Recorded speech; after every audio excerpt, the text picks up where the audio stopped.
யூதாவின் பரிந்து பேசும் வார்த்தைகள். அப்பொழுது யூதா அவன் அண்டையில் சேர்ந்து, ஆ, என் ஆண்டவனே, உமது அடியேன் உம்முடைய செவிகள் கேட்க ஒரு வார்த்தை சொல்லுகிறேன், கேட்பீராக. அடியேன் மேல் உமது கோபம் மூளாதிருப்பதாக.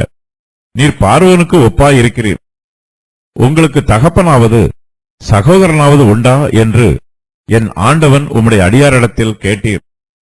அதற்கு நாங்கள், எங்களுக்கு முதிர் வயதுள்ள தகப்பனாரும் அவருக்கு முதிர் வயதிலே பிறந்த ஒரு இளைஞனும் உண்டு என்றும், அவனுடைய தமையன் இறந்து போனான் என்றும், அவன் ஒருவன் மாத்திரமே அவனை பெற்ற தாயாருக்கு இருப்பதினால் தகப்பனார் அவன் மேல் பட்சமாயிருக்கிறார் என்றும் என் ஆண்டவனுக்கு சொன்னோம். அப்பொழுது நீர், அவனை என்னிடத்துக்கு கொண்டு வாருங்கள், என் கண்களினால் அவனை பார்க்க வேண்டும் என்று உமது அடியாருக்கு சொன்னீர்.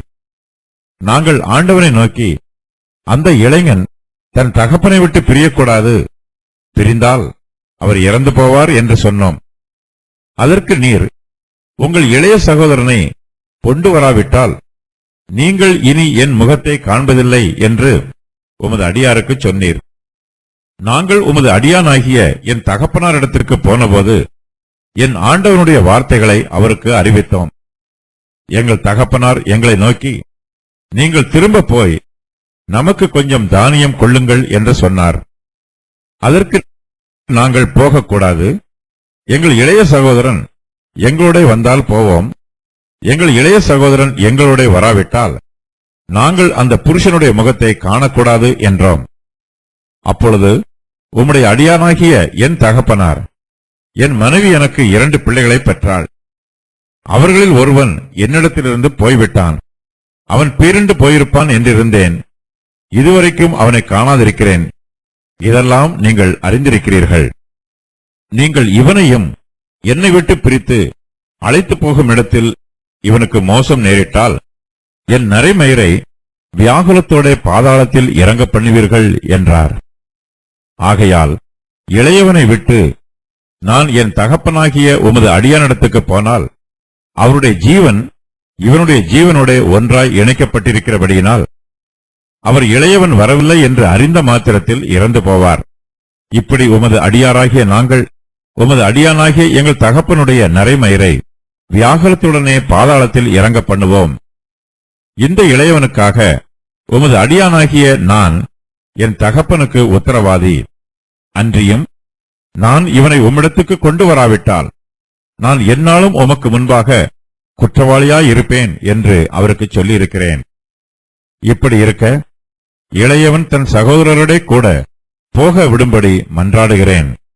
உம்முடைய அடியானாகிய நான் இளையவனுக்கு பதிலாக இங்கே என் ஆண்டவனுக்கு அடிமையாயிருக்கிறேன்.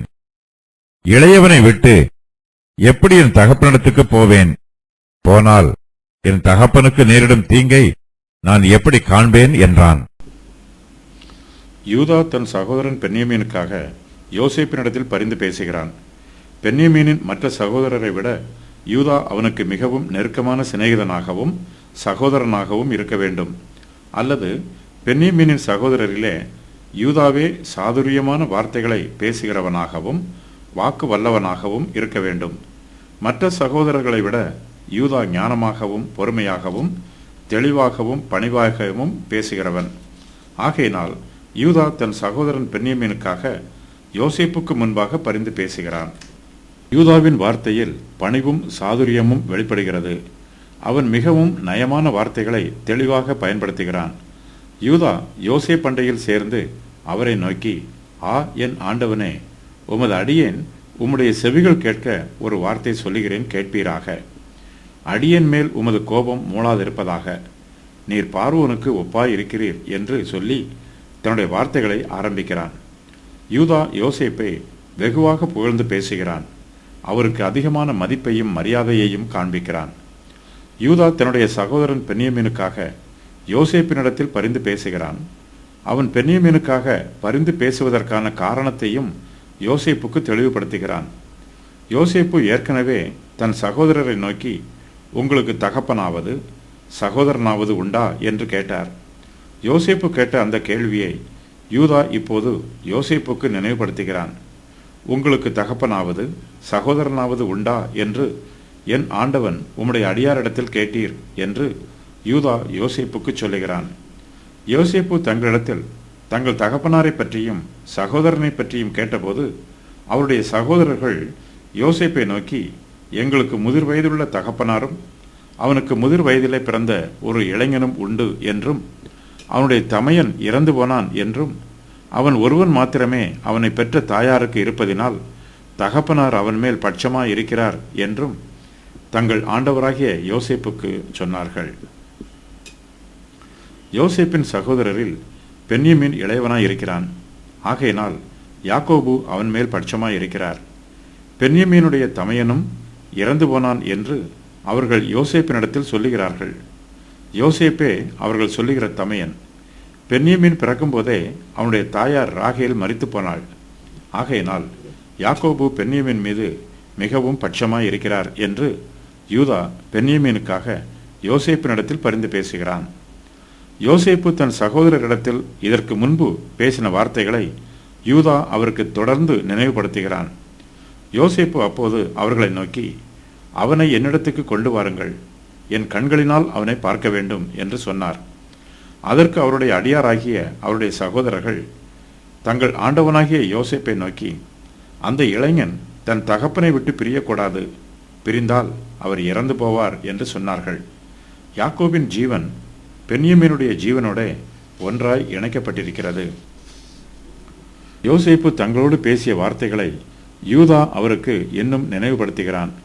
யூதா யோசேப்பை நோக்கி, அதற்கு நீர் உங்கள் இளைய சகோதரனை கொண்டு வராவிட்டால் நீங்கள் இனி என் முகத்தை காண்பதில்லை என்று உமது அடியாருக்கு சொன்னீர். நாங்கள் உமது அடியானாகிய என் தகப்பனாரிடத்துக்கு போனபோது என் ஆண்டவனுடைய வார்த்தைகளை அவருக்கு அறிவித்தோம் என்று சொல்லுகிறான். தங்கள் தகப்பனார் தங்களோடு பேசின வார்த்தைகளையும் தாங்கள் தங்களுடைய தகப்பனாருக்கு சொன்ன பிரதியுத்தர வார்த்தைகளையும் யூதா யோசேப்புக்கு எடுத்துச் சொல்லுகிறான். யூதா யோசேப்பை நோக்கி, எங்கள் தகப்பனார் எங்களை நோக்கி, நீங்கள் திரும்பி போய் நமக்கு கொஞ்சம் தானியம் கொள்ளுங்கள் என்று சொன்னார். அதற்கு நாங்கள் போகக்கூடாது, எங்கள் இளைய சகோதரன் எங்களுடைய வந்தால் போவோம், எங்கள் இளைய சகோதரன் எங்களுடைய வராவிட்டால் நாங்கள் அந்த புருஷனுடைய முகத்தை காணக்கூடாது என்றோம் என்று சொல்லுகிறான். பென்யமீனை தன்னுடைய குமாரரோடு எகிப்து தேசத்திற்கு அனுப்ப யாக்கோபுக்கு இஷ்டமில்லை. தங்கள் இளைய சகோதரனை தங்களோடு அனுப்ப வேண்டும் என்று மற்ற சகோதரர்கள் யாக்கோபினிடத்தில் கேட்டபோது அவர் பென்யமீனை அவர்களோடு அனுப்ப மறுத்துவிட்டார். யூதா யோசேப்பினிடத்தில் யாக்கோபை பற்றி சொல்லும்போது, உம்முடைய அடியானாகிய என் தகப்பனார் என்று சொல்லுகிறான். கானான் தேசத்திலே பென்யமீனை குறித்து யாக்கோபும் அவருடைய குமாரரும் பேசின சம்பாஷணைகளை யூதா யோசேப்புக்கு தெளிவாக எடுத்துச் சொல்லுகிறான். யாக்கோபு தன் குமாரரை நோக்கி, என் மனைவி எனக்கு 2 பிள்ளைகளை பெற்றாள். அவர்களில் ஒருவன் என்னிடத்திலிருந்து போய்விட்டான். அவன் பீருண்டு போயிருப்பான் என்று இருந்தேன். இதுவரைக்கும் அவனை காணாதிருக்கிறேன். இதெல்லாம் நீங்கள் அறிந்திருக்கிறீர்கள். நீங்கள் இவனையும் என்னை விட்டு பிரித்து அழைத்து போகும் இடத்தில் இவனுக்கு மோசம் நேரிட்டால் என் நரைமயிரை வியாகுலத்தோட பாதாளத்தில் இறங்க பண்ணுவீர்கள் என்று சொன்னார். பென்யமீனை எகிப்து தேசத்தில் விட்டுவிட்டு அவனுடைய சகோதரராகிய தாங்கள் மாத்திரம் கானான் தேசத்திற்கு திரும்பி போகக்கூடாது என்று யூதா மிகுந்த வேதனையோட சொல்லுகிறான். யூதா யோசேப்பை நோக்கி, ஆகையால் இளையவனை விட்டு நான் என் தகப்பனாகிய உமது அடியானிடத்துக்கு போனால் அவருடைய ஜீவன் இவனுடைய ஜீவனோட ஒன்றாய் இணைக்கப்பட்டிருக்கிறபடியால் அவர் இளையவன் வரவில்லை என்று அறிந்த மாத்திரத்தில் இறந்து போவார். இப்படி உமது அடியாராகிய நாங்கள் உமது அடியானாகிய எங்கள் தகப்பனுடைய நரைமயிரை வியாகுலத்துடனே பாதாளத்தில் இறங்க பண்ணுவோம் என்று சொல்லுகிறான். யூதா யோசேப்பு கொடுத்த தண்டனையை கனம் பண்ணுகிறான். ஆனாலும் அந்த தண்டனையை தன் சகோதரன் பென்யமீன் அனுபவிப்பதற்கு பதிலாக அதை தானே அனுபவிப்பதற்கு யூதா ஆயத்தமாய் இருக்கிறான். யூதா யோசேப்பை நோக்கி, இப்படி இருக்க இளையவன் தன் சகோதரரோட கூட போக விடும்படி மன்றாடுகிறேன். உம்முடைய அடியானாகிய நான் இளையவனுக்கு பதிலாக இங்கே என் ஆண்டவனுக்கு அடிமையாய் இருக்கிறேன் என்று சொல்லுகிறான். யோசேப்புக்கு முன்பாக யாக்கோபோ அல்லது பென்யமீனோ பரிந்து பேச வேண்டிய அவசியம் இல்லை. யோசேப்பு தன் சகோதரர் எல்லோர் மீதும் அன்பாகவே இருக்கிறார். ஆனாலும் யூதா தன் சகோதரன் பென்யமீனுக்காக யோசேப்பினிடத்தில் அதிகமாய் பரிந்து பேசுகிறான். யூதா தன் தகப்பனாராகிய யாக்கோபினிடத்தில் பென்யமீனுக்காக உத்தரவாதம் பண்ணியிருக்கிறான். எகிப்து தேசத்திலே பென்யமீனுக்கு பதிலாக யூதா அடிமையாக இருக்க சம்மதிக்கிறான். அதற்கான காரணத்தையும் யூதா யோசேப்புக்கு சொல்லுகிறான். யூதா யோசேப்பை நோக்கி, இந்த இளையவனுக்காக உமது அடியானாகிய நான் என் தகப்பனுக்கு உத்தரவாதி.